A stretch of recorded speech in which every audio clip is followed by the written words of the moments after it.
ආයිබෝන් යාළුවනේ. ඔයාගේ දරුවත් 2021කින් පස්සේ ඉපදුණු කෙනෙක්ද? එහෙනම් මේ වීඩියෝ එක ඔයාට ගොඩක්ම වැදගත්. මොකද දැන් ලංකාවේ අලුත්ම උපැන්න සහතිකයේ ඉක්මනට ගත්තේ නැත්නම් දරුවාගේ වැඩවලදී රස්තියාදු වෙන්න පුළුවන්. අද අපි කතා කරමු අලුත් ජාතික උපැන්න සහතිකය ලබා ගන්නේ කොහොමද සහ ඒකේ තියෙන විශේෂ වාසි මොනවද කියලා. ඔයා තාමත් අපේ channel එක subscribe කරලා නැත්නම් මේ දැන්ම subscribe කරලා අපේ පවුලට එකතු වෙන්න.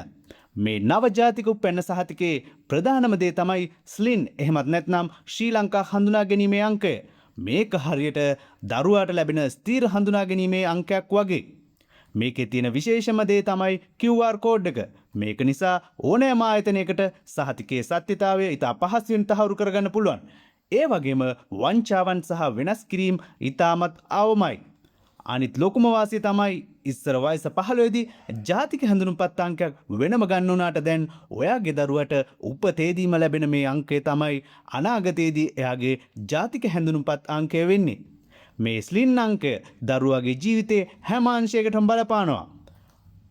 රෝහල් සහ එන්නත් වාර්තා දරුවාගේ වෛද්‍ය ඉතිහාසය පවත්වා ගැනීමට ඉතාමත් පහසුයි.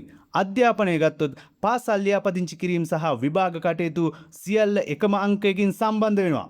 මූල්‍ය සහ රජයේ සේවා, බැංකු සේවා, විදේශ ගමන් ලේඛන ලබා ගැනීම වැනි රජයේ සහ පෞද්ගලික ආයතනවල අවශ්‍යතා සියල්ලම මේ එකම හඳුනා ගැනීමේ අංකයක් යටතේ ඉතා ඉක්මනින්ම හා නිවැරදිව ඉටු කරගන්න පුළුවන්. දැන් ඔයාලට ප්‍රශ්නයක් ඇති මේක ගන්න ඕනේ මොනවද කියලා.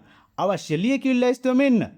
දරුවාගේ දැනට පවතින උපැන්න සහතිකය, අම්මාගේ සහ තාත්තාගේ ඩෙන්ටි කාඩ් වල මුල් පිටපත් සහ ඡායා පිටපත්, දෙමාපියන්ගේ උපැන්න සහතිකය, අවශ්‍ය විට ඉදිරිපත් කිරීම සඳහා දෙමාපියන්ගේ විවාහ සහතිකය, ප්‍රාදේශීය ලේකම් කාර්යයෙන් ලබා ගන්නා සම්පූර්ණ කළ ඉල්ලුම් පත්‍රය. ඔයාගේ ප්‍රාදේශීය ලේකම් කාර්යාලයේ රෙජිස්ට්‍රාර් අංශයට ගොස් මේක ඉල්ලුම් කරන්න පුළුවන්. දත්ත පද්ධතියට ඇතුළත් කර ඇතනම් ඕනෑම ප්‍රාදේශීය ලේකම් කාර්යාලයකින් මේක ලබා ගන්න පුළුවන්. මතක තියාගන්න සහතිකය අතට ලැබුණු ගමන් දරුවාගේ අම්මාගේ සහ තාත්තාගේ නම් වල ඉංග්‍රීසි අක්ෂර හරිද කියලා වහම පරීක්ෂා කරලා බලන්න. මේ වීඩියෝ එක ඔයාගේ යාළුවන්ටත් ෂෙයා කරන්න. මොකද ගොඩක් දෙමව්පියන් තවමත් මේ අලුත් ක්‍රමය ගැන දන්නේ නැහැ. ඔයාලට ජය වේවා.